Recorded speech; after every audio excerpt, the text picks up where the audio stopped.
So today we're going to talk about misinformation, disinformation, malinformation, and what's the difference. This is the article, or some matter of fact, it was something that I seen. I'm not sure how it was displayed to me, but it showed you all the different degrees of misinformation, disinformation, and malinformation. And I spoke about human or mankind just being information. This is why information is so vital, because we are comprised of information. From everything that we see, it records information. What we hear, it records information. What we taste, it records information. And what we put out is information. So we are, in all actuality, information. So it was just I'm not sure what device I had it, but it was just like the three of them in comparison. So I went to go and check if there was a way for me to find out where or how I had that information displayed in front of me. So here we have an article. This was posted in April 29th, 2024. Again, the past coming back to instruct the present. So let's get into this article. This is my first time reading it as well. So did you know that false news is 70% more likely to be retweeted than the truth? A study found that this is because of the novelty hypothesis. According to this hypothesis, human attention is drawn to things that are new. Moreover, we are likely to share novel information because it makes it seem like we have access to inside information. We gain status by spreading this kind of information. Gaining status for information. This is dangerous. It means that more false information is out there and is growing at a faster rate than real information. So how do we know if we are consuming false information? So learn more about these three common types of false information so you can avoid them. Okay? Misinformation.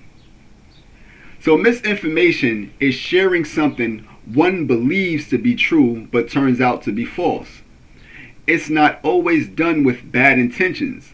Sometimes people simply get things wrong and share information that is inaccurate without realizing it. For example, at the start of the pandemic, many people were sharing that holding your breath is a good way to self-test for COVID. According to those who shared it, if you can hold it for 10 seconds without coughing, discomfort, or feeling tightness, you are COVID-free. This piece of misinformation was later proven to be false as we learn more about the virus.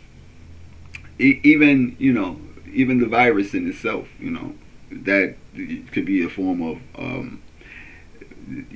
misinformation, or when we get into the other terms, disinformation or malinformation. These are laboratory made things. We saw the rollout in China, and China is associated with what we have is the global world order. But you don't understand about a new world order, but they already had a global world order. And if you didn't know about it, then that means that you're not associated with it. And that's the same thing with the new world order. There's always been a world order, but if you do not know, that means that you're simply not associated with it. But that's another story for another story. So the consequences for sharing misinformation can be mild to grave. For example, a common piece of misinformation is news about a celebrity who has died but in fact has not. Although this can be concerning and sad, especially for the celebrity or for fans, it doesn't affect our lives as much as a wrong COVID self-test. So you can spread false information. Like when people say that a celebrity passed away, but they actually didn't. Maybe their character has been removed. They're no longer that character because they are actually characters. Um, like maybe like Tupac Shakur. That's not really Tupac's name. His name is Lassane or something like that. But these aren't their actual names. But they may have some sort of misinformation about Tupac still being alive, or Tupac faking his death. He changed his name to Machiavelli, and Machiavelli was an Italian um, person that at one point in time had faked his death, and wrote certain books about coming back to trick his enemy.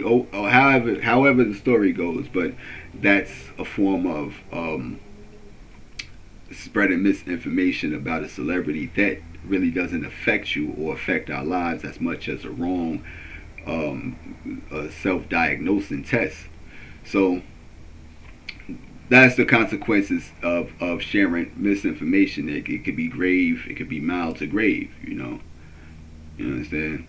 So disinformation is when people create false or misleading information to deceive others.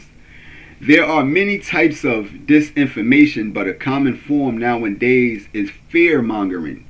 Imagine a health guru on YouTube saying that eating fruits and vegetables is bad for your health, or a social media influencer saying that long-term breastfeeding damages your child.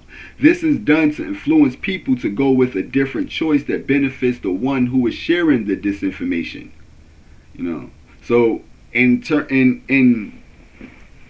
that, a lot of people share the disinformation to influence others. So we see that in the media. We see that on social media, where I just got finished telling you about the growing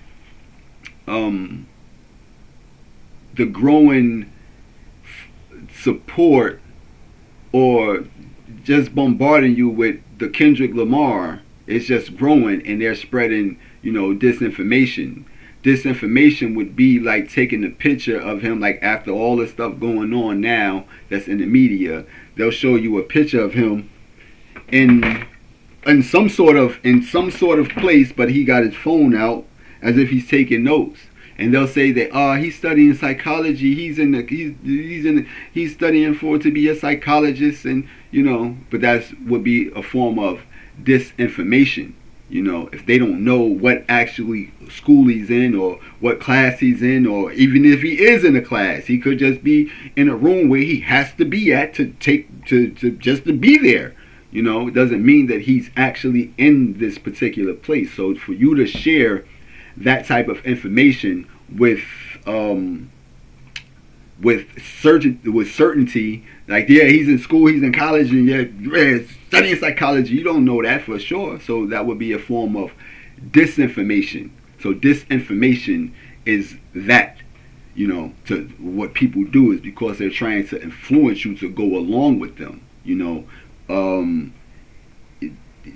made 133.4 million, which Michael Jackson 5 million, with Michael Jackson had 133.4 million viewers. So it made him appear to be more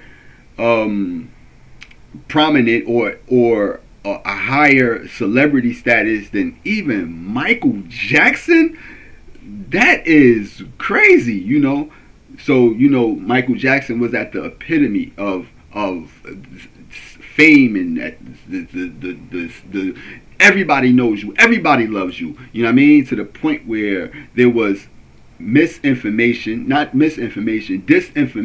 malinformation spread, because we're going to get into malinformation. But malinformation spread about you to the point where you would turn people against you, or try to ridicule you and mock you because of people wanting to, I guess, have control of your fame. You can't have a certain level of fame, because then you're contending with the one that gives fame. You're more famous than the one that actually, you have more power than the one that actually gives power. So we have to, dumb that down of just a tad bit, so that you don't get too big headed and believe that you can have more power or more credibility than us. So hey, he's a child molester, he's a rapist, or he's this is what they have. This is one of the things that have been going on since the beginning of information, to spread false information about you, to make people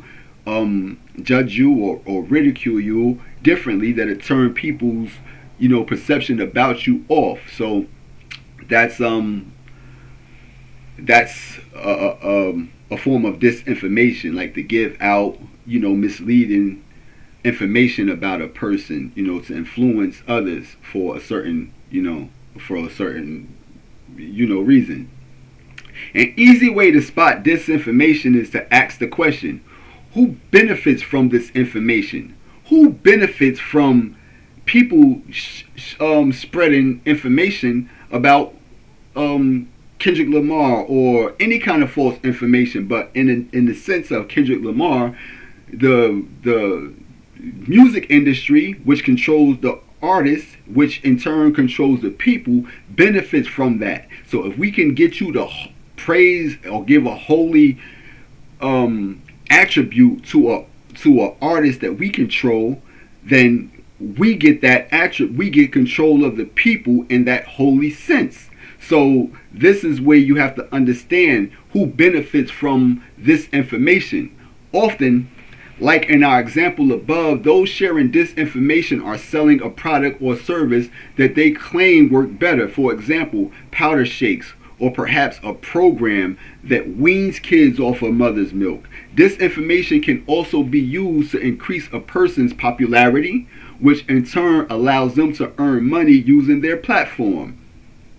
Like I told you, this is my first time reading this, but this information can also be used to increase a person's popularity. What person? What person are you trying to sell us? Who are you trying to sell us? So, malinformation, and then we're going to talk about platform, because, YouTube is not the platform, and our platform is actually this earth. The earth is our platform. But anyway, malinformation involves sharing true information, but in a misleading or harmful way. It intends to harm, embarrass, or discredit someone by revealing private or confidential information without their consent. An example would be someone sharing intimate photos of celebrities after hacking their account. Another example is doxing, which is posting someone's private contact details, address, phone number, school, or workplace for the purpose of opening the individual up to public ridicule. Social media can easily amplify malinformation, causing damage to a person's reputation. So malinformation would be Jaguar Wright disclosing, certain things about the music industry, with specifically naming certain artists and their role in certain activities, which would be a form, it may be the truth, and it's just malinformation. It's bad. Anything dealing with mal is dealing with bad, any bad information. So they're putting out bad information to discredit, to harm or embarrass a person, and they revealing private and confidential information without their consent.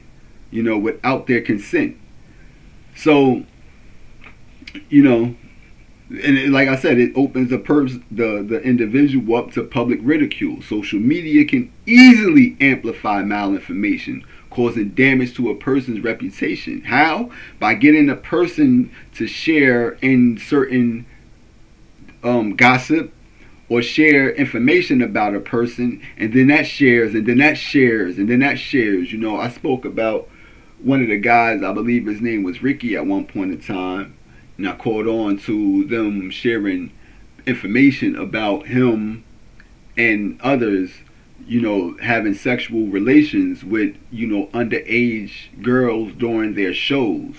And I'll put that information out, but the way that it was being shared was through a malicious and deceitful or spiteful act. You got to understand, when there's sexual misconduct especially on minors, and there hasn't been any kind of legal proceedings, you cannot take this on face value. You have to be able to say, hey, where's the proof?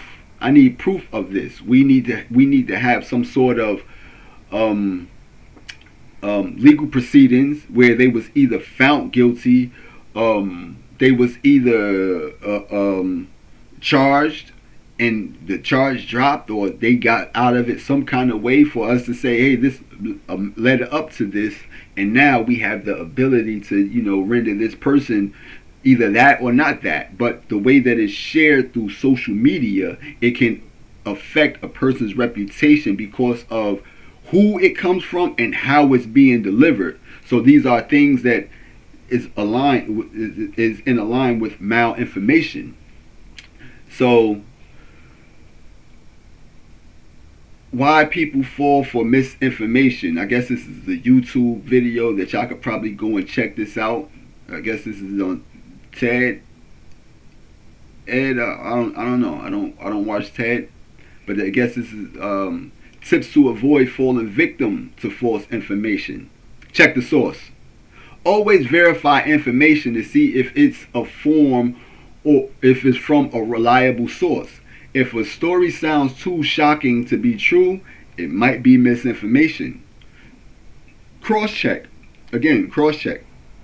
When a person is being slandered and you're a recipient of that information, you can always go back and cross-check. Same thing with checking the source. Who's saying it and how do you cross-check? You look for the same information on multiple trustworthy websites. Reliable news outlets often back up claims with facts. So they normally back up the claims by stating facts, not opinions, not regurgitated information, but actually with actual facts.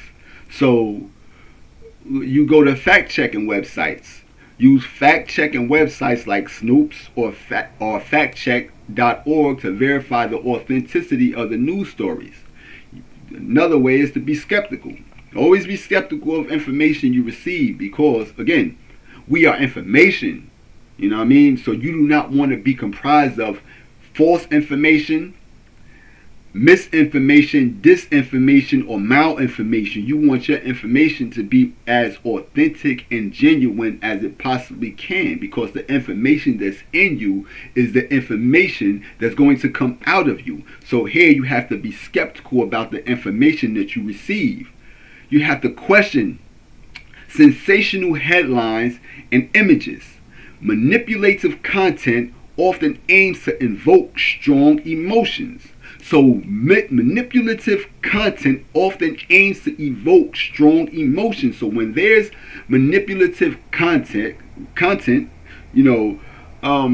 school shootings, church shootings,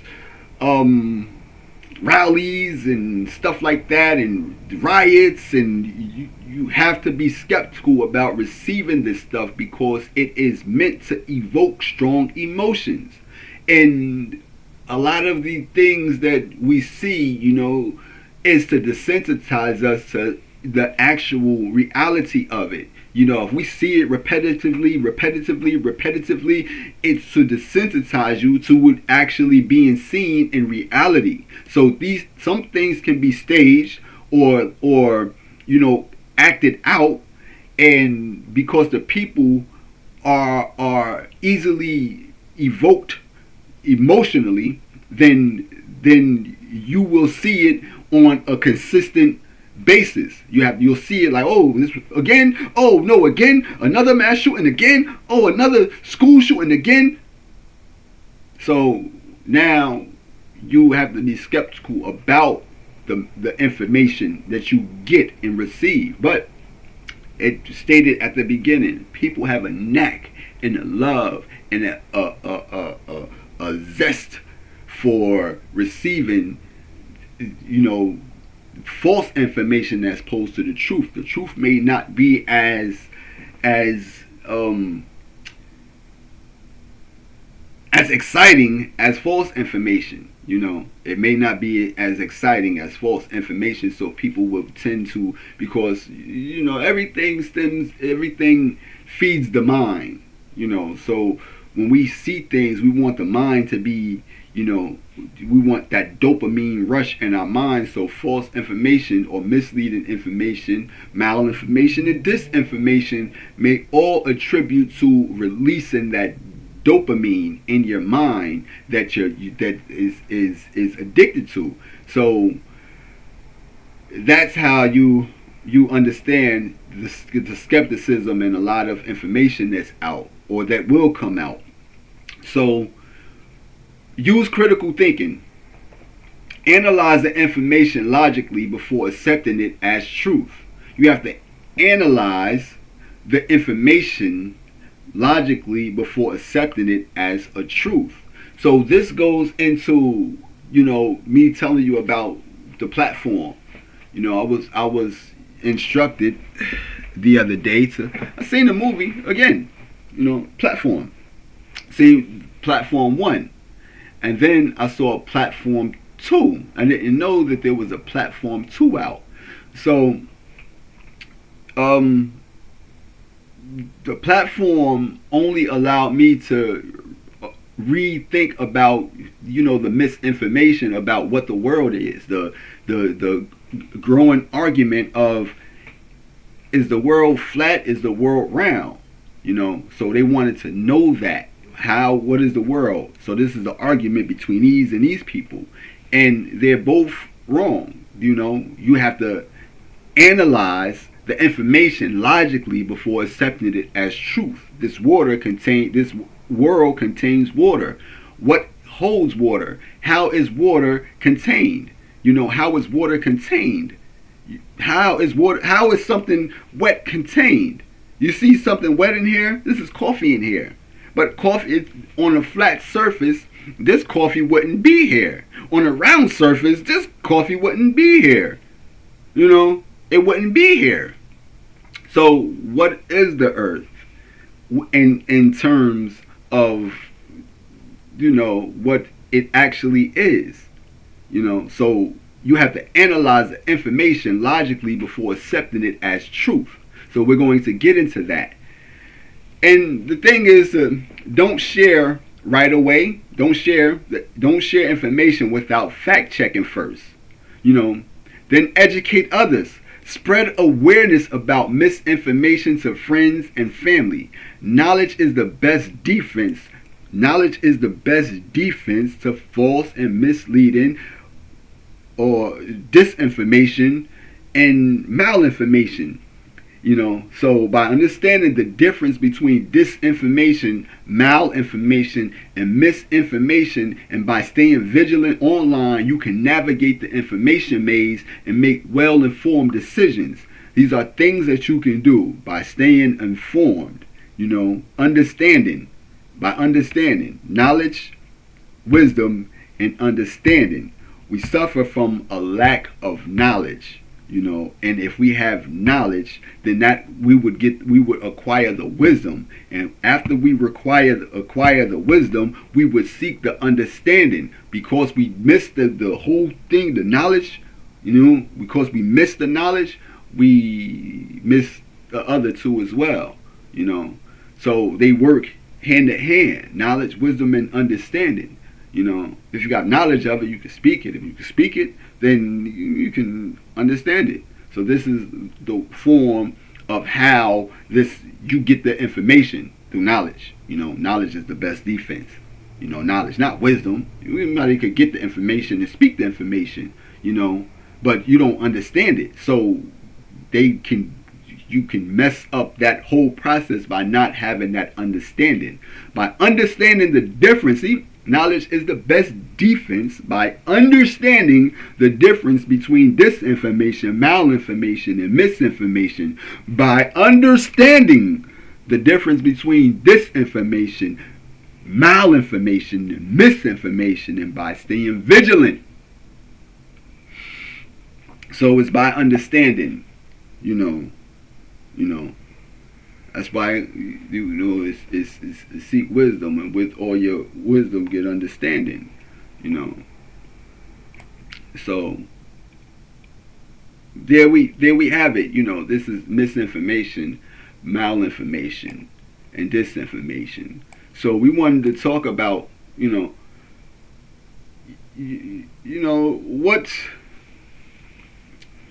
what is the shape, or not even that it's important, but because we have people that mislead. First and foremost, we'll have people like certain physicists that just do study and observation. Like you might have Neil deGrasse Tyson, as a reliable source of information for anything dealing with physics. And one thing that hasn't been disputed or been corrected by thought or by anybody that's a logical thinker was, they say that we're here by gravity. If gravity keeps us on this planet or on this particular platform, then that means we wouldn't be able to jump. And the jumping is what brings us back. The gravity is what brings us back down. And that is far from the truth. Gravity is not what keeps us here. What keeps us here is that we are made of matter. Anything that is made of matter does not have the ability to not be here. If you're not of matter, then you will not be here. So you have to be made of matter to be on this particular plane of existence. Matter. So here's matter.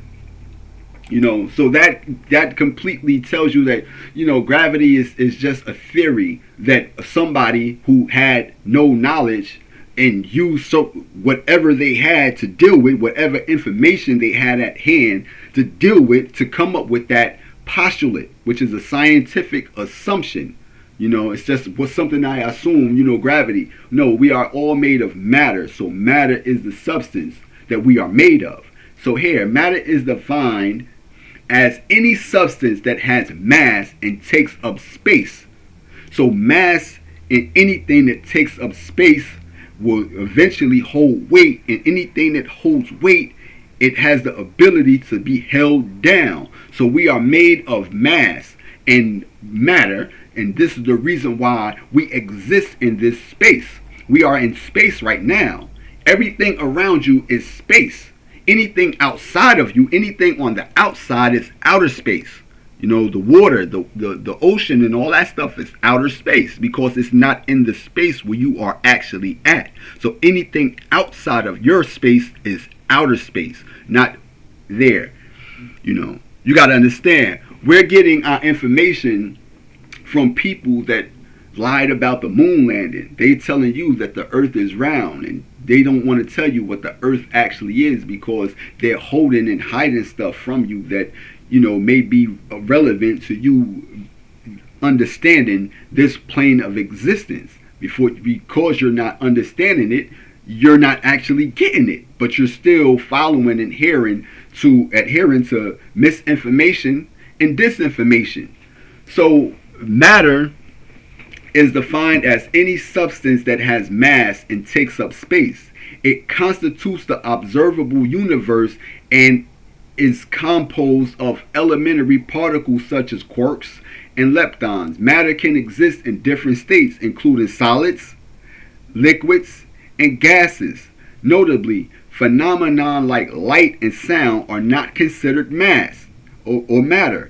They do not have mass or occupy space. So light and sound are not considered mass. So light. So light is not considered matter.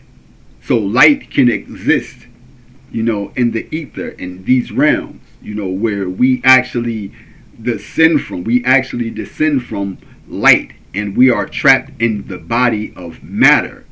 This is why they say we're light beings, or you're a light being, because you are a concealed. Your body conceals light.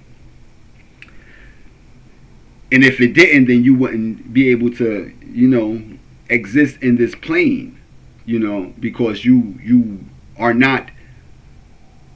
do not have matter. So you have to body and encapsulate light, like a light bulb, like a light bulb, like a lamp, like fire, and all this stuff. You have to attribute some sort of mass to it in order for it to come here. So light and sound are not considered matter, as they do not have mass or occupy space. So there you have matter. So we are made of matter. Matter is the reason why we are able to be here. We are able to be here because of matter. These, like I said, it's a solid, liquid, and gas. They tell you the body is, I'm not sure. They 80%, 90% liquid or water, but solid, liquid, and gas. Solid, liquid, and gas. These are states of matter that keeps us here, not gravity. Not gravity, matter. If gravity kept us here, no planes would be able to fly. No birds would be able to leave the ground. It's matter. They are able to leave because of thrust. If we could thrust it, we had certain ability to get wind behind us, we would be able to fly as well. But matter is what keeps us here. But we, like I said, we'll use certain people like Neil deGrasse Tyson and people like that as reliable sources of information, but they can only use the information that's given to them and make sense of that information, which may be misinformation or malinformation, assumptions, or any other kind of information that may not be the genuine or the fact information, like the fact of what it actually is. So is the earth flat? It couldn't be flat. Logically, it couldn't be flat, because if I pour this on this flat surface, this would run off of here. We would roll off of this cliff. We would roll off of this. We would just run off of a cliff eventually, into eternal, fall. We would just roll off of a cliff. Is the world round? It can't be round, because as I'm speaking now, there's people underneath me upside down. If the world is round, there's people walking upside down right now. As you see a insect can walk upside down right now, you would see people being able to walk upside down, and matter would not allow you to walk upside down. Matter would not do that, because as your matter, this is matter.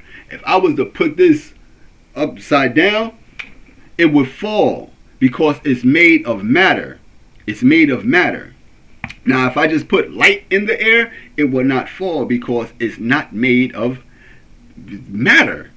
So there you have it. If right now, if the world is round, right now there's people upside down, or I'm upside down.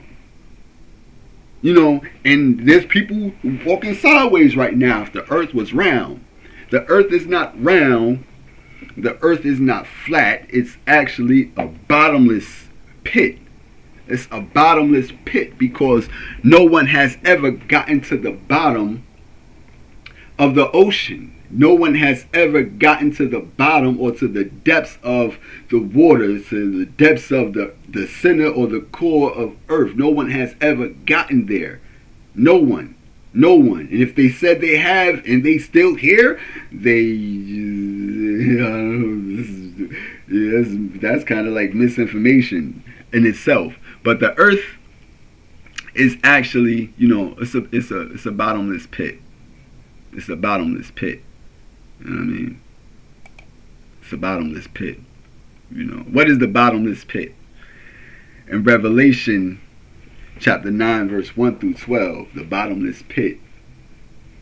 The bottomless pit is one word in Greek of the New Testament and is literally the abyss, which means bottomless, unbounded, the pit or the immeasurable depth. The immeasurable depth. You can't measure the depth of this pit because it's bottomless. We are in a pit, a bottomless pit. Roman mythology featured a similar place called Orcus, a very deep gulf or chasm in the lowest parts of the earth, used as the common receptacle of the dead and especially as the abode of demons. The abode of demons.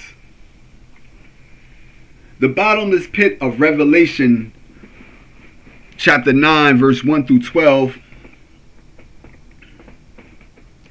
And the fifth angel blew his trumpet, and I saw a star fall from heaven to earth, and he was given the key to the shaft of the bottomless pit. You fall from heaven to earth, and given the key to the bottomless pit. Where is the bottomless pit? If the angel fall from heaven to earth and he was given the key to the shaft of the bottomless pit, then he opened the shaft of the bottomless pit, and from the shaft rose smoke like the smoke of a great furnace, and the sun and the air were darkened with the smoke from the shaft. So if the sun and the air was darkened by the smoke from the shaft, then that means that it's something that came up from here to where the sun exists and it darkened it. That means that something from earth, associated with the bottomless pit, something came out and blackened something that was up there. Something that was up in the air and the sun. Then from the smoke came locusts on the earth, and they were given power like the power of scorpions of the earth.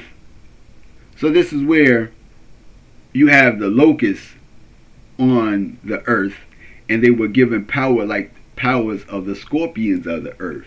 There you have the saying, you have the authority to trample over scorpions.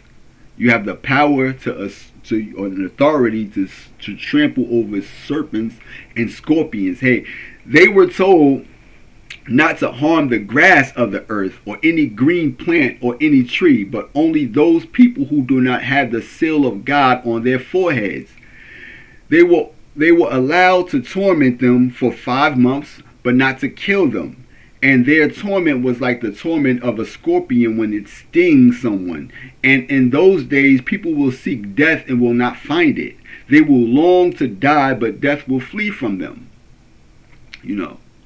So that's, the bottomless pit in the Revelation 9, chapter 9, verse 1 through 12.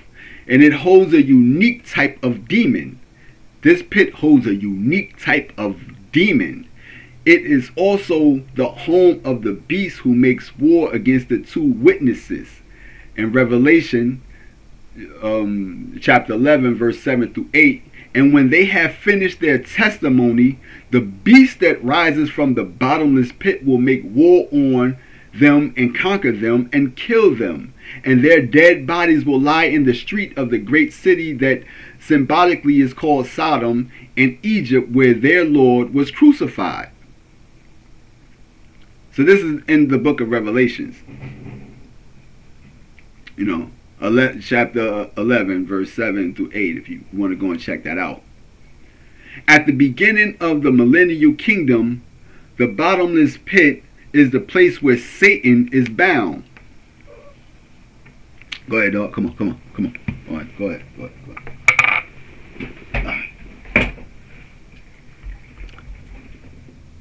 Right? And so the bottomless pit is a place where Satan is bound.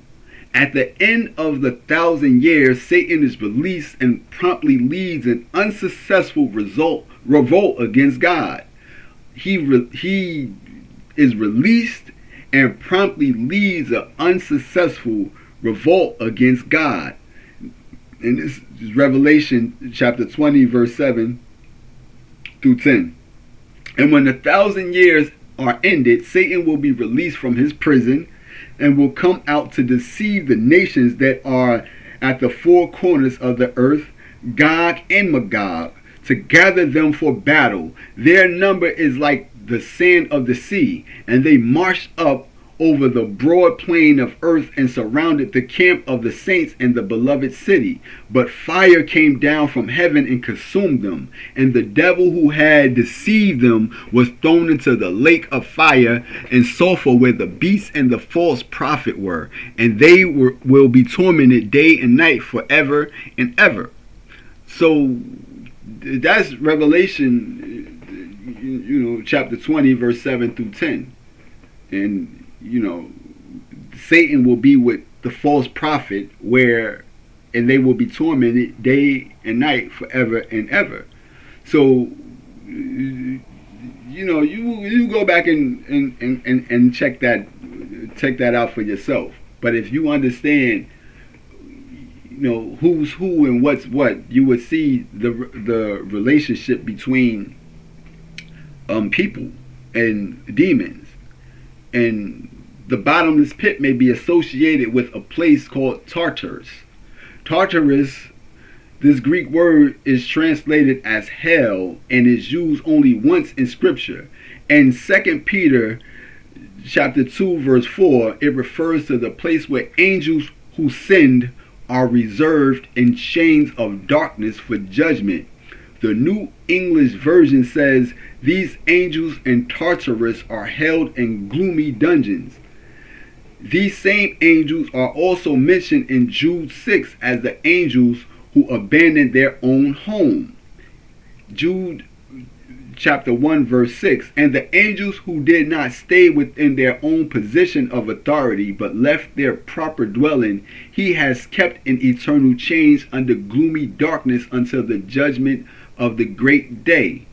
The judgment of the great day, they have been held in gloomy darkness. So if Tartarus is the same as the abyss, then the inhabitants of the bottomless pit are the same angels who sinned and left their first inhabitation. God uses the bottomless pit as a holding place for the most evil angels, including Satan himself and those who tried and failed before the flood to thwart God's plan to bring the seed of the woman into the world. The seed of the woman into the world. The inhabitants of the abyss are released for a very short time during the last 3.5 years of the tribulations to fulfill God's purpose, namely to torment the wicked. Revelation chapter 9 verse 5. These prisoners of the bottomless pit hate humanity and seek to destroy them, but God controls their terror and limits their power. So if you look around at the powers that be, do they love humanity or do they hate humanity? Do they want to destroy humanity or do they want to uplift and better humanity? So the prisoners of the bottomless pit, they hate humanity and seek to destroy them, but God controls their terror and limits their power. So there you have it. There you have it. Where this is a bottomless pit. And if this revelation, and first and foremost, you have to understand who wrote the revelation. Is John is credited with writing the revelations, and it comes from a vision or a dream that he had, and by him having that dream, it was put into a revelatory form, a revelationary form, where it would be considered the apocalypse in Greek terminology. So we would go into, let's see,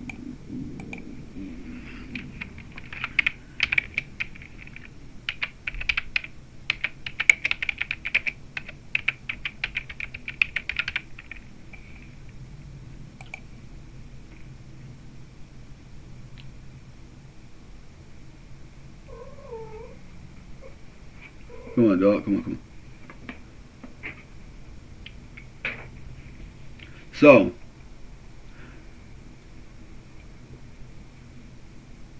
well, the Wikipedia, just for you to give you,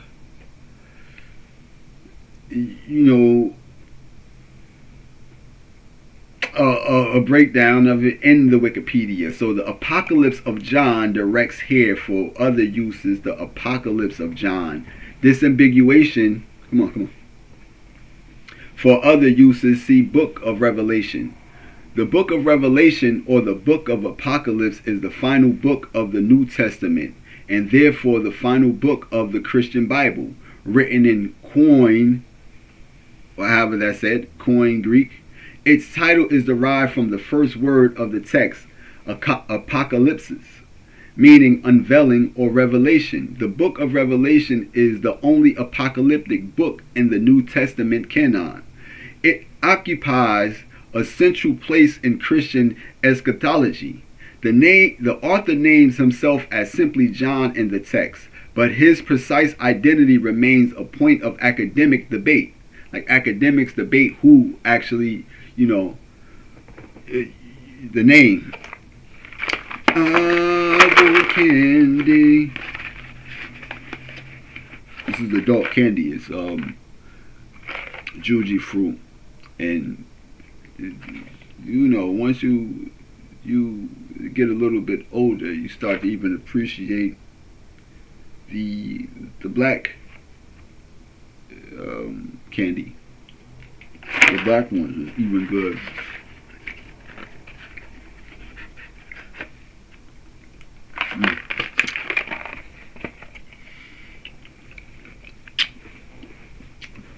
The author himself as simply John in the text, but his precise identity remains a point of academic debate. 2nd century Christian writers such as Papias of Hierapolis, Justin Martyr, Irenaeus, Melito of Sardis, Clement of Alexandria, and the author of the Muratorian fragment identity of John the Apostle as John of the Revelation. Modern scholarship generally takes a different view, with many considering that nothing can be known about the author except that he was a Christian prophet. Modern theological scholars characterize the Book of Revelation's author as John of Patmos. The bulk of traditional sources date the book to the reign of the Roman Emperor Domitian. The Roman Emperor from 81 to 96, the son of Vespasian, the younger brother of Titus, his two predecessors of the throne. He was the last member of the Flavian dynasty, described as a ruthless but efficient autocrat. His authoritarian style of ruling, but there you have it. If you look here, there's a sign on his chest, but the bulk of traditional sources date back to the book of the reign of Roman Emperor Domitian, which evidence tends to confirm. So evidence tends to confirm that that book dates back to the Roman Emperor. The book spans 3 literary genres. Come on, dog. Yo, my iPad.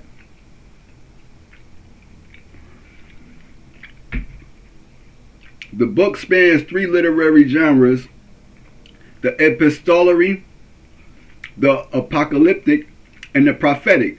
It begins with John on the island of Patmos in the Aegean Sea, addressing letters to the 7 churches of Asia. He then described a series of prophetic visions, including figures such as the 7-headed dragon, the serpent, and the beast, which culminate in the second coming of Jesus. The obscure and extravagant imagery has led to a wide variety of Christian interpretation. Historicists and interpretations see Revelation as containing a broad view of history, while preterist interpretations treat Revelation as mostly referring to the events of the apocalyptic age, or at least the fall of the Western Roman Empire in the 5th century. Let's read that again.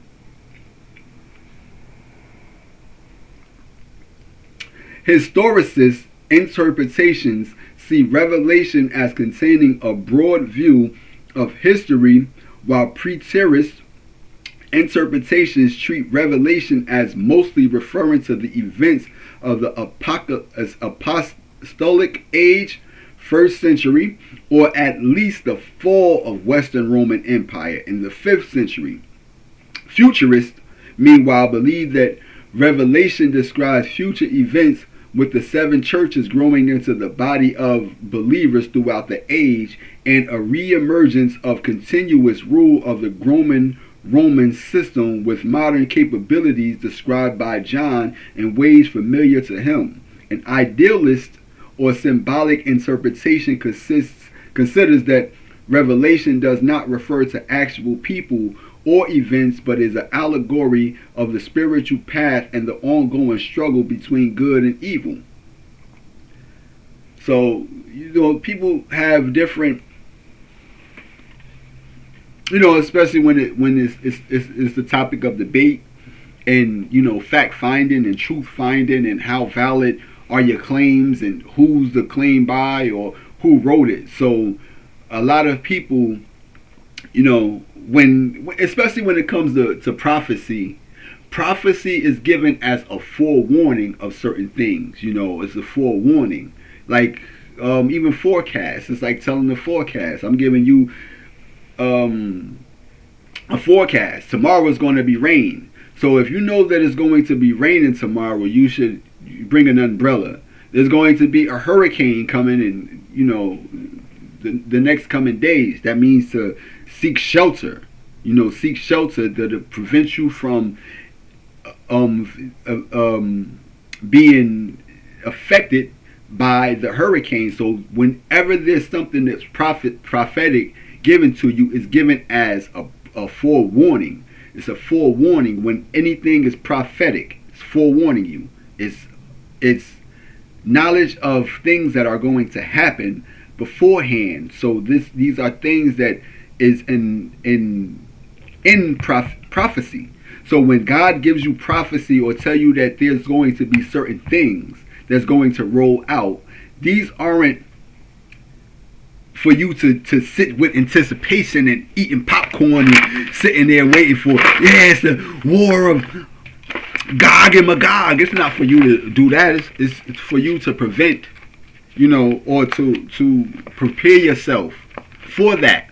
And if it's given to you as a forewarning or as a prophecy, what can you do in the time being to prevent that from happening? What can you do personally? How can you be instrumental in preventing that? As this is something that God's will for you is not to perish you, but for you to prosper. So what is it that you can do to prevent these things from transpiring, from coming into fruition, from these things actually being what they are? What can you do?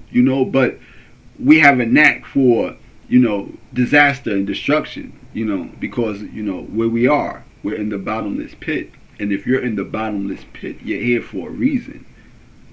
This is why they say that everybody's born into sin. Everybody's born, not all of us. Some of us here are here as instructors, as instructors to help you. This is the reason why you had Christ, was an instructor to help you. This is the reason why we are given these prophets and these prophecies as instructions to help you, because there's a war between good and evil. Good is here for your salvation. Evil is here for your damnation. Evil is trying to damn you to this place of eternal damnation for you to keep coming back here. Damned to this place. This is a place that you're imprisoned to. This is why I'm going back into the story of the platform, to the movie The Platform 1 and 2. If you haven't watched those, you should watch them. You should watch these things, because these people are in a prison. And every time they go to sleep and they wake up, they're on another level. And the administration, is only set up, to see how that platform or the people in the platform is going to be. It's up to the people, not to the administration, not to the government. The government is just, I told you already. These people they are actors. The people that are responsible for the ways that the people is going to be is actually the people. This is why I showed you in the video. This is a nation by Freemasons, for Freemasons, for the people against the people. So if the people wasn't against the people would be able to come together and construct a way for them to live in harmony. But because they're using people against people, then they're not going to have a way for us to actually be, on the same level with each other. We're not going to be on the same level. It's always going to have somebody above you, and there's always going to be somebody beneath you. The people above you are always going to treat the people beneath them like they're beneath them, as opposed to them on equal levels, because they have no care or concern. The people at the top level are robbing the people underneath them, and the people underneath them learn how to rob each other from the people above them, so the people underneath them are getting robbed as well. So until we are able to not want more than what we have and everything is fair, then that's when you are working as a unit of people. But because you have people that's on the top of you that's taking more than their share, people underneath them are being cut of their share, which is going to make them take the share from the people underneath them. So it's up to the people to actually come together.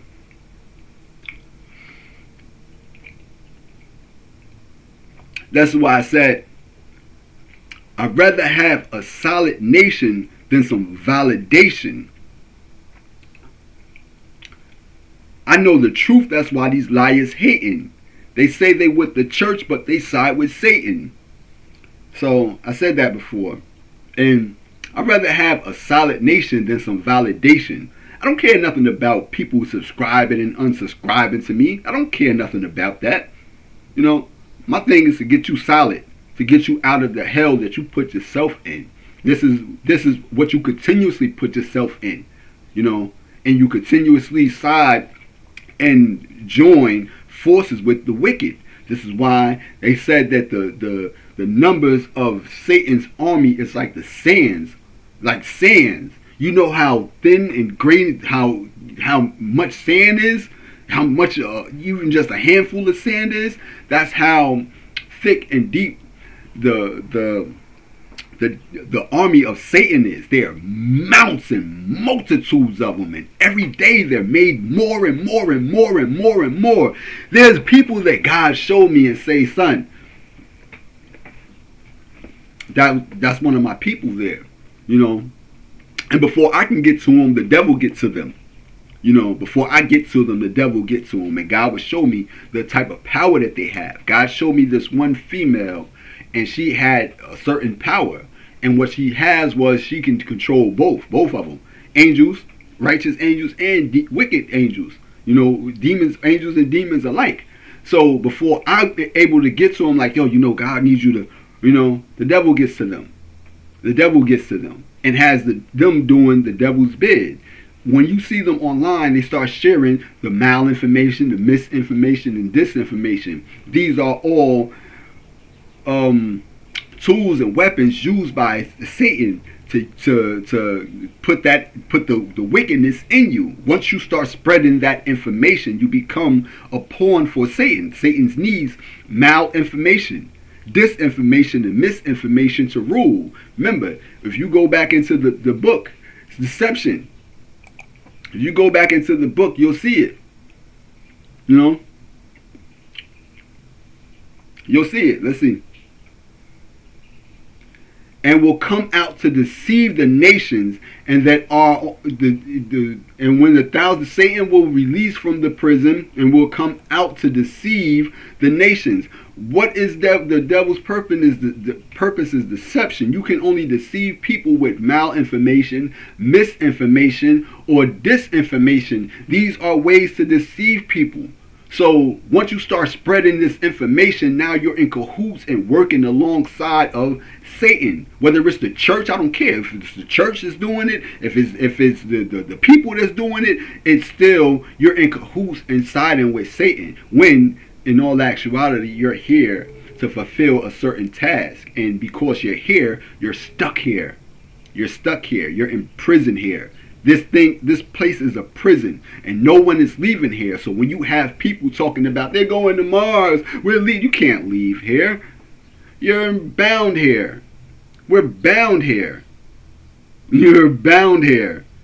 Some of us can leave and can come back, but for the most part, because you've sinned and you've lost your original place, you're stuck here until you actually get it. And this is the reason why you're here, because this is the grounds for you to seek salvation, for you to actually get it right. And because you're not going to get it right, you're going to keep coming back here. You're going to keep coming back here. And because the devil knows that, might as well get comfortable here. But it's eternal damnation. Because every time you come here, you're on a different level. You're on another level. They might be this time around, they might be at the top of the pyramid. Next time they come back, they might be at the bottom. Next time they come back, they might be a squirrel. The next day after that, they might be you understand? You're not getting it? Yeah. Sound crazy because I don't sound like your preachers. Sounds crazy, doesn't it? Because I don't sound like your scientists. Sounds crazy, doesn't it? But these are the movies. This is Platform 1.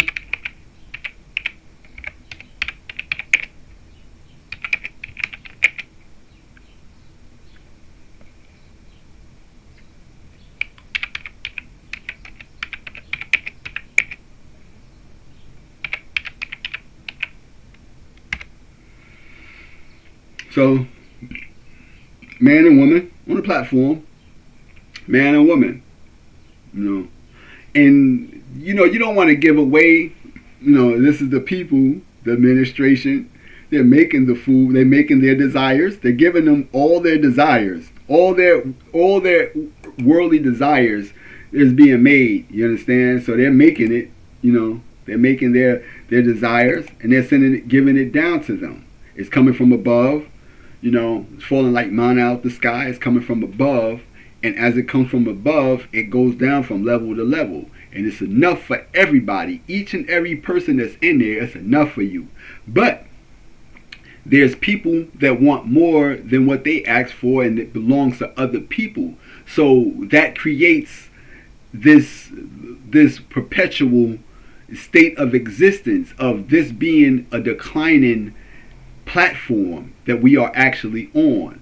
And you understand, earth round, earth flat, it's a platform. If we was on no platform, we wouldn't have anything to stand on. We'd just be on water. But we're on a platform. This terrain is a platform. It's a platform for us to exist on, you know, over and over and over again. You know, it's a platform. It's a platform.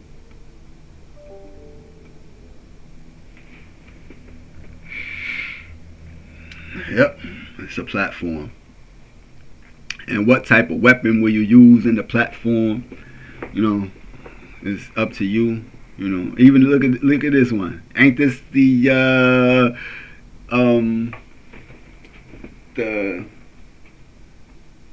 Aztec, Mayans and stuff like that built like that thing right there?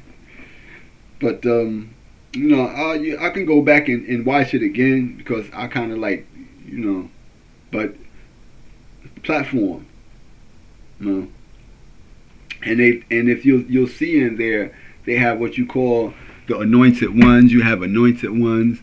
You have those that revolted against the anointed ones. How when you do understand that it was a revolt against those that try to keep the law, like there's a law that has to exist here in order for people to be good. And there's some people that want to free themselves from that law, and because of that freedom from that law, they call that absolute freedom. Do what you want to do, eat what you want to eat, and don't worry about anybody else. So this is the law that conflicts with the law of only eat what you're supposed to eat, only take what you're supposed to take, and have consideration for those that are below you. And that has to come from the top down, from the top down. But because that there's people at the top, even like here now in this existence, there's people at the top that have a lot more than their share,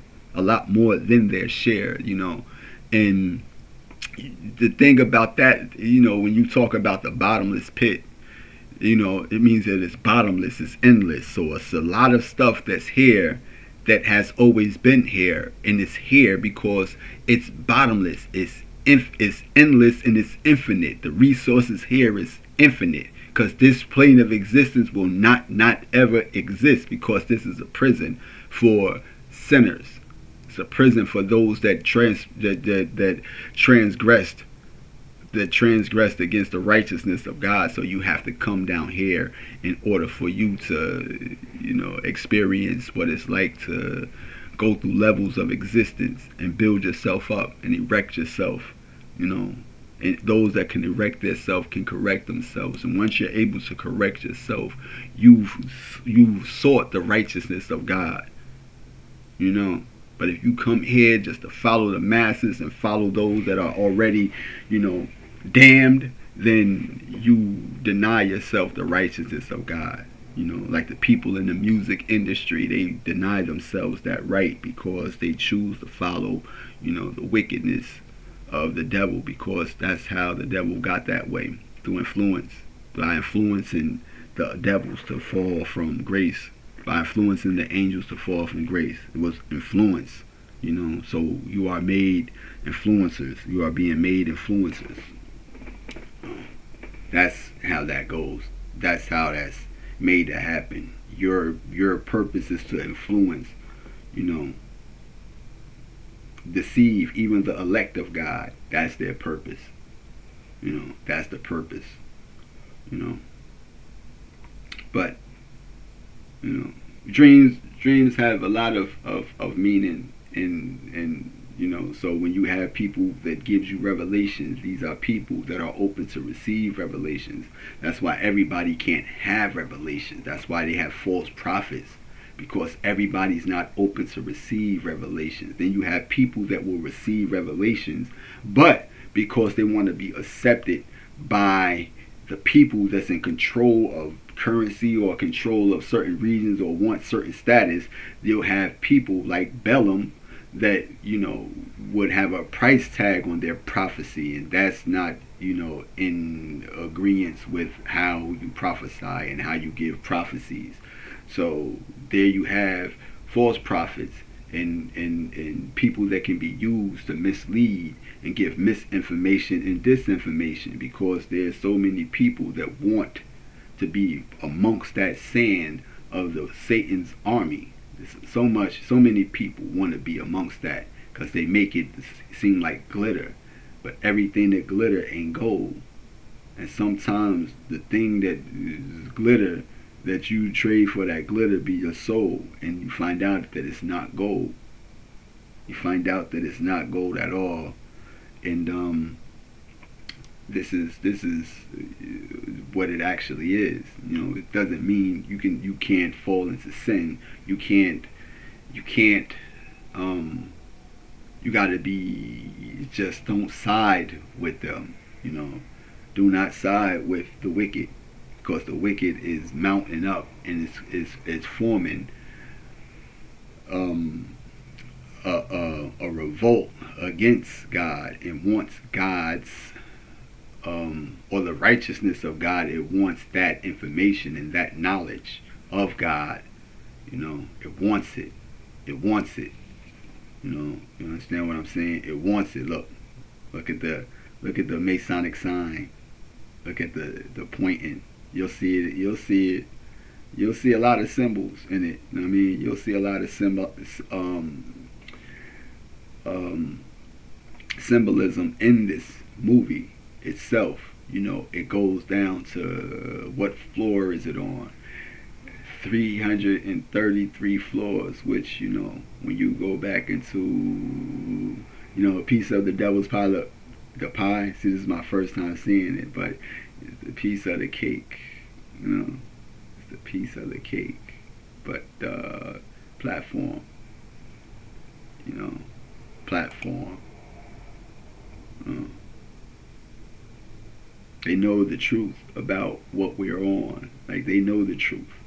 Like I said, they know the truth, and not only do they know the truth, they gave the truth to people that should have never had the truth, and they use that truth against you. You know. But even you know, God showed me Sonic the Hedgehog the other day, because somebody used to talk about Sonic all the time, and you know, I said Sonic the Hedgehog is a Freemason. It's a Freemason created cartoon. So when I seen it, I start seeing Sonic doing this, doing the film and all this stuff, and you know, they have let's see.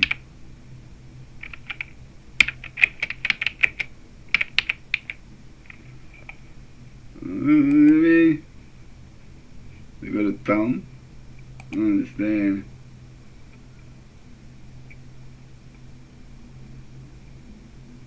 They got a peace sign.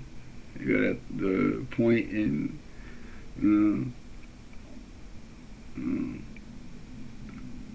Another one. You understand? You know what I mean? But it's everything. It's everything. Anyway, it's in everything. You know. But like I said, if they was with God, they'd be with me. I would be with them. Because I am who I am.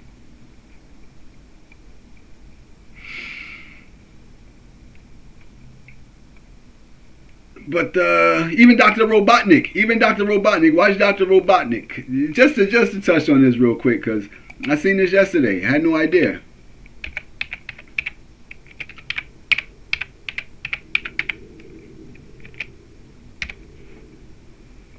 I mean, look, Dr. Robotnik. Dr. Robotnik. You just seen Elon doing. You know what I mean? Because they do this. No.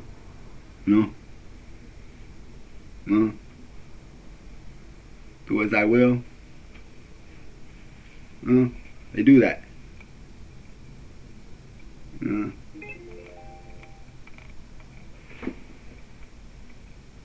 Nobody want that. No.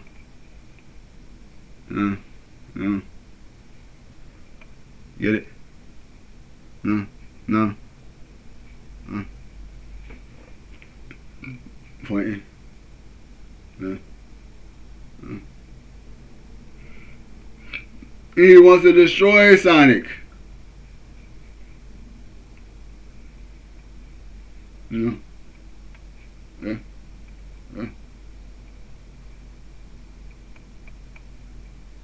uh, uh, but yeah, that's just something to point out. But yeah, so when you talk about the bottomless pit, it's a prison for Satan and his angels. That's why they say that Satan is the god of this world, because this is the actual bottomless pit. This is hell that we're in, but they don't have absolute power. And if they did, then you know, people don't know. People don't know. Once you come over, this is the thing of having, eternal life. If you had eternal life, you can come and you can go as you please. And when you do come and you go as you please, you retain your information. You retain all of your lessons learned from previous, lives, and those lessons you use to instruct and help others. This is why a lot of people say they're a part of the 144,000, and you wouldn't want to be a part of the 144,000, because your purpose is to multiply that and win as much more souls to come out of here, because this is actually a prison.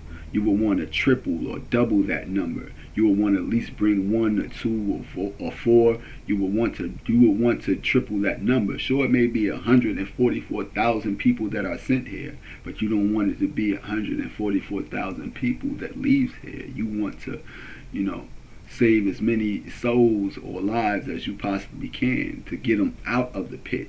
Not to come here and conform to the pit and be about the pit and live in the pit. You want to get them out of the pit. You want to get them out of the hole that they dug for themselves, by being sinners. By being sinners. By being sinners. So that's one of the things that we have to acknowledge about this reality, and I hate to tell you, but this reality is about, a woman, about, getting woman right. This is why you say the seed of the woman, by the seed of the woman, because, you have a dream. You have dreams, like you have dreams, and your dreams aren't just dreams. They are actually revelations and visions about certain things. So, the other day I had a dream, and it was the weirdest dream that I ever had in my life, and we were brought somewhere. I was somewhere first. There was these kids, and they was picking on this one guy, and the one guy, he had, I think he had a gun. It was like, he had a gun. It was like maybe a 4.5, and they took it from him. So outside of the place, they was teasing him. They just kept teasing the guy, and when he got outside, they all had a fight, But they didn't use the gun, and they fought the guy, and the guy was beating all of them up. But as he was beating them up, they was actually like laughing at him, like they was still, laughing at him. But he was beating them, like I had to break the fight up, like, yo, y'all stop, bruh. But the guy was a giant. He was bigger than what they actually thought he was. So I broke them up, and the guy was about to start going on me, but he stopped. And then the kids that was laughing, I told him, yeah, man, y'all give him his stuff back. Know what I mean? So they end up they was still like, they was laughing at him. So the tall guy spent off. So I told him to give it to me, and I told him that I was here by myself. Y'all in the group. Know what I mean? Give it to me. So they gave it to me. Then later on in that dream, we got to this place. I got to this place where, where you go into another place, but it had some sort of securities there. It was a lot of security and checkpoints here and checkpoint there. I said, I'm not going to be able to get this, over on the other side. So by the time I got to like this conveyor belt, the gun turned into like a speaker. It turned into like a some sort of thing that had like a screen on it, like a speaker screen. So it got past the conveyor. It got past the conveyor belt. Then I had to go to another one, and I said, "Now they're definitely going to check it here," but it didn't. We got past and went. It got past there. Then I seen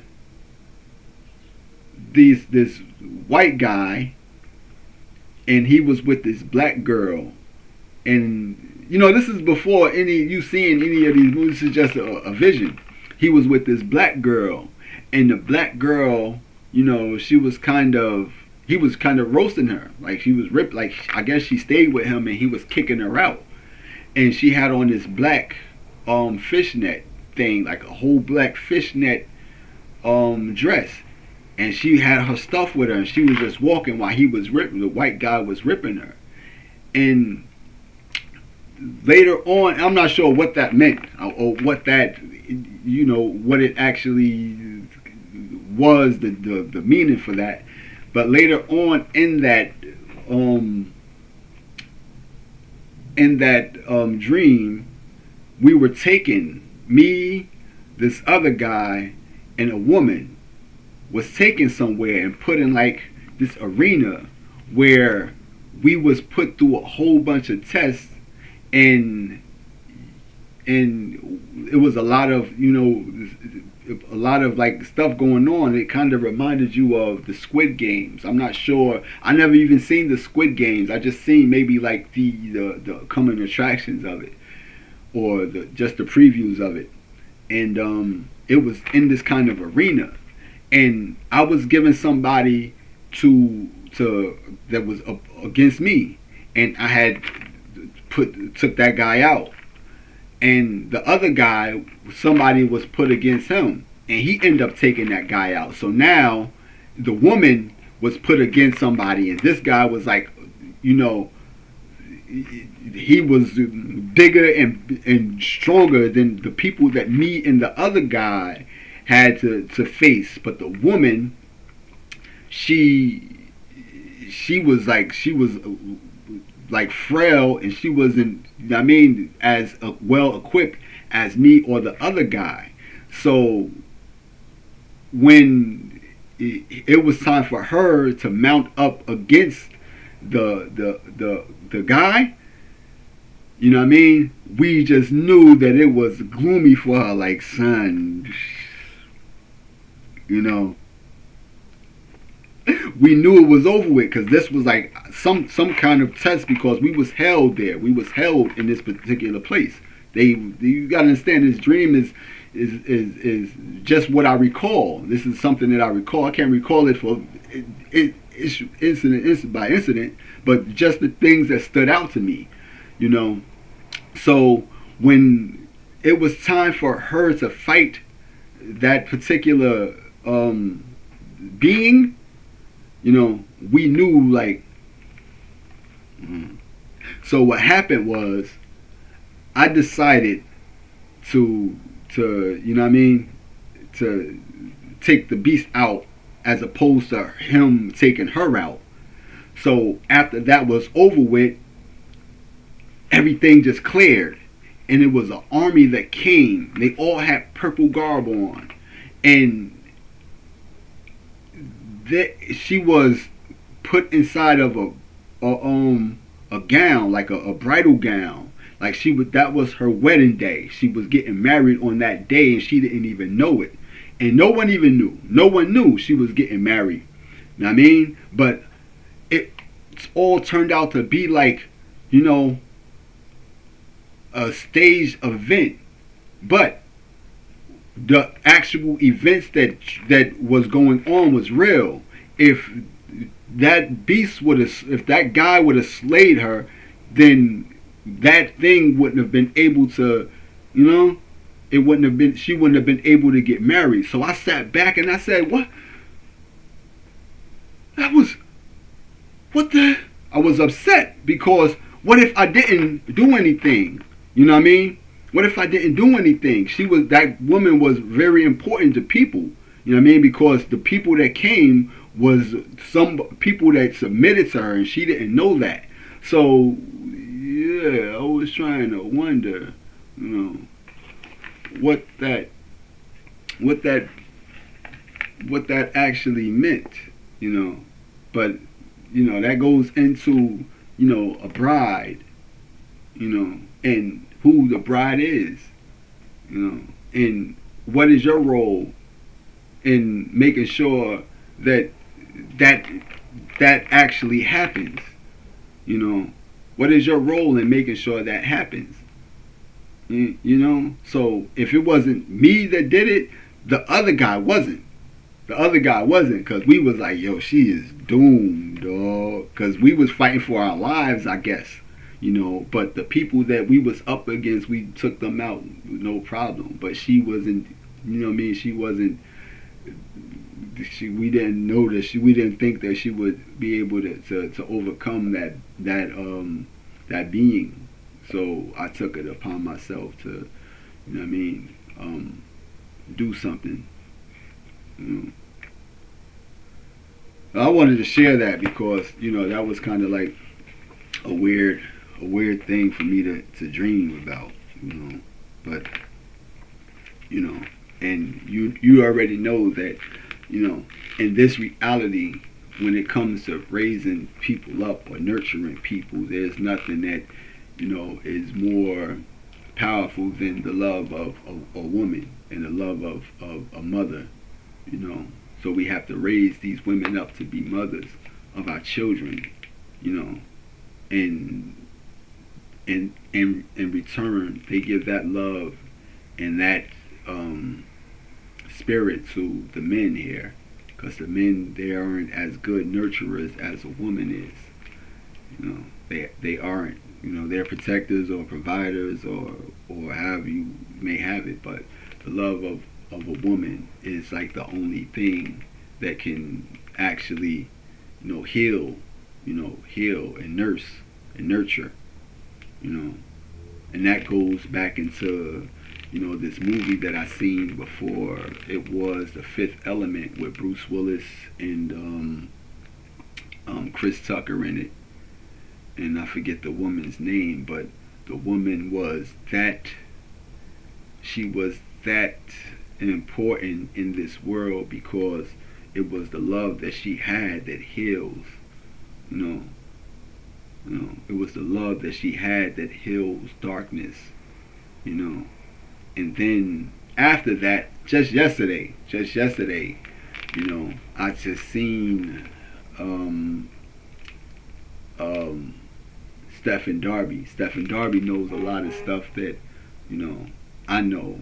And, you know, he's not one of your teachers. He's somebody that actually just, you know what I mean, vocal about the information that he's receiving. You know, these are divine things. When you're brought into understanding and awareness of what certain things are and how certain things are and who's responding, these are revelations that's divinely given to you, because you have to know the ins and outs of certain things. Because if you wouldn't know what the wicked was up to or what the wicked do, then they would be all powerful and all encompassing and knowing more than God, because now no one knows what they do, but because God is greater, God will use people that are not amongst them, that will never be amongst them, to know everything about them, and they will never have control over these people.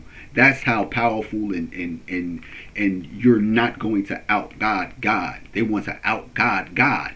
They want to be omniscient. They want to be all-knowing and all-seeing, but they are not. They can use as many people as they want to. You know what I mean? How they use, matter of fact, we saw yesterday, I was looking for a movie that I saw a while ago. It's called Mind Gamers. I saw this a while ago because I made a rap. I said, it's me against the multitude playing mind games. They mad because I pay them no mind. I'm playing my games. So I wanted to see that movie again because, that rap kind of brought me back to that movie. So I didn't see it in Netflix, but I seen the movie. It's called Omniscient. And I seen it, and I really don't pay attention or watch anything with series in it. But when I seen that it only had 6 episodes, I just dove right into it, and I watched all of them. And inside of there, they had drones using spy technology. Not even spy technology. These are things that people consented to because they said privacy is equal to safety. So they made people consent to being watched and spied, or watched and monitored 24/7 all around the clock. And they use these things called the dragonflies. They use microscopic dragonflies to monitor people. And the dragonflies is kind of significant because the girl that they put into my life, I made her cover up this one tattoo that she had. She had a tattoo on her that said CK, which meant Crip Killer, because she thought that she was associated with the Bloods, but she's really not. So I made her cover that up. You know what I mean? And she covered it up with a dragonfly. So yeah, dragonflies is kind of significant in some way.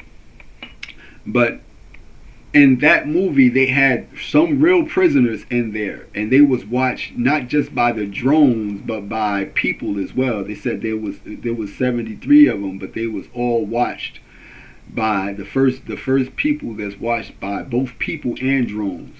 So this may go into what targeting is. People both watched by people and by surveillance, because wherever I go, personally, wherever I go, there's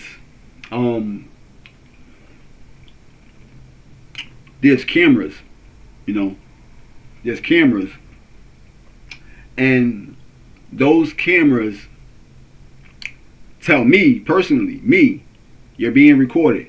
And like I can see other people walk up and down those streets, no problem. But when I go past that camera, you're being recorded. You're being watched. You are being recorded. Why do you doesn't say that about that person? And this doesn't matter where it's at. I can be in a whole nother city, and I can walk past someplace. You are being recorded. And then look around, there's other people out there. I didn't hear that. I didn't hear that then. So they're watching, maybe the children of God here, or certain people that are maybe a threat to their establishment. So we have to be watched, not just by people, but also by cameras, drones, and stuff like that. So yeah, this was like the future, and it took place in France. I guess in France, but I think the thing was in France, the TV show, but they translated it into English. But it's called Omniscient, where they want to be all knowing and all seeing. And I can't give it to you because you might go and check it out, but you should. It's called Omniscient, and like I said, it's an establishment, and how this isn't what it is because the people at the top, aren't as fair as they should be. So they're not fair, so the people underneath them aren't fair, and the people under them aren't fair. But that you have fairness in you. You're considering those that are poor. They're not. Matter of fact, inside of that movie Omniscient, they had killed a homeless person just out of spite, just because they did. And you gotta understand, dude was one of the people that was about protecting privacy and safety, but he was doing underhanded things outside of his his duties and his responsibilities. He left. There's a place where there's a perimeter of people that's being watched and those that aren't being watched. So the people that are criminals, they don't really care nothing about them. So he left from out of his area and went to another area, put gloves on, and just beat a homeless person to death. And I also told you that it's a war on homeless. It's a war on homeless. So I guess yeah. But yeah, I felt like sharing that because there's a lot of people spreading a lot of misinformation, false information, disinformation, and malinformation. And we are information. So the information that we receive is the information that we believe, or that we'll actually put out. But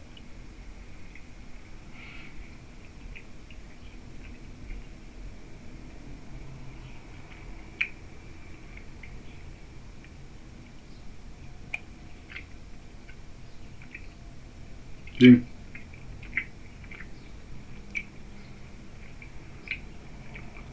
in Luke chapter 8, verse 30 through 31, Jesus is begged by a legion of demons not to send them to the abyss, aka the bottomless pit. The presumption is that they knew full well that Jesus had the authority to send them there, and that if he did, they asked him not to torment them before their time. So there's a time of tormenting. And how you torment a demon is one that is a liar. So you will torment them with the truth. Just the truth alone torments demons. Just the truth alone. You don't have to beat them and subdue them. The truth, because they are living in lies. So one way to torment them, is for you to be somebody that they cannot touch at all or do anything to, and tell them all the truths that they have been trying to cover up for so long, and that will torment them because they know that they really have no place to hide from. They have to hide their face in shame because it's actually the honest to God truth. And if there wasn't the honest to God truth, or you wasn't somebody that was a problem to them, they would leave you alone.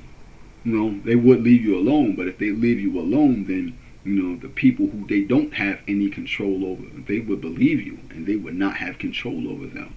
So I've shown you instances where they deleted my comment and they replaced my content with somebody that wasn't me but saying the same thing as me, which is one of the most blatant forms of to me, hate is respect. Hate is narcissistic respect. Jealousy is narcissistic respect. Envy is narcissistic respect. Like if they envy you, that's respect from a demon. If they're jealous of you, that's how demons show respect. If they try to steal from you, that's how demons show that you have something worth stealing.